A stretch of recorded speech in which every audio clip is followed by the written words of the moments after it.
I'm Mark Quick, founder of Ninth Impact. We're a games development studio. I produce mobile games on the App Store and Google Play Store.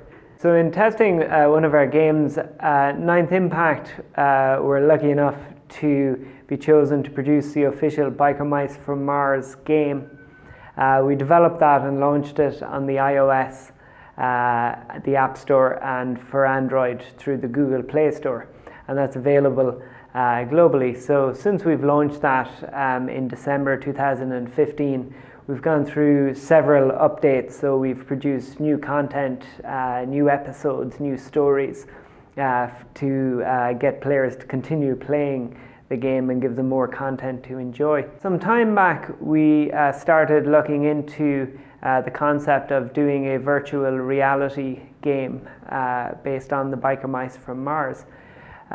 So virtual reality is quite a new area of gaming. There's devices like the Oculus Rift which are coming out, but they're really high-end devices. Really, they're quite expensive and they're for hardcore gamers.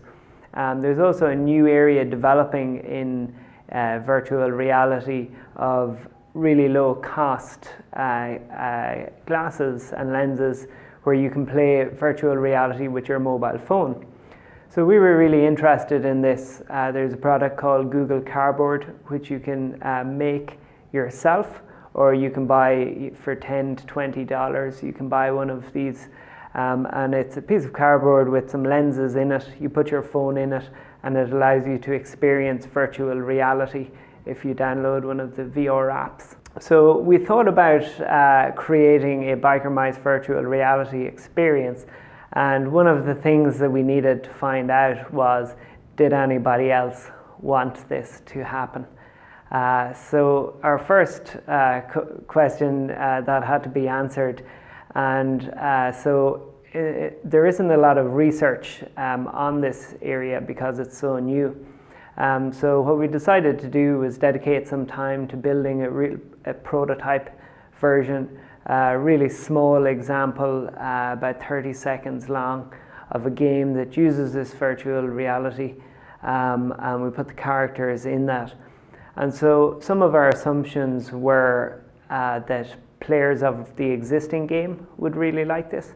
People who are familiar with the TV show already, because Biker Mice from Mars was a really popular TV series in the 1990s, and then it was recreated in 2006. And so by creating a really small version of the product that was, fast and cheap to make, we got it out to these people, to the target market, and we started getting them playing it. We gave it to people who we knew already played our other game. We gave it to people that we knew were fans of the show. We gave it to people who we specifically knew were not fans of the show, had never seen it. And so we started to get feedback from each of these. So our feedback was always, we always tried to quantify it. So all of the questions that we would ask would generally have a number associated with them of how they rated the experience. We also qualified if they had used other VR apps, virtual reality apps, or if they were new to the technology as well, because that could make quite a difference. So in doing this, one of the things that became clear is that people really enjoyed the short experience. We also found that people who are coming to VR for the first time really enjoyed the short experience of just seeing something in VR.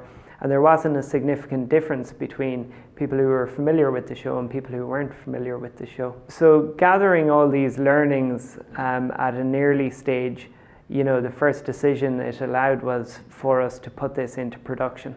So we made the decision to invest time and resources in building a much fuller version of this.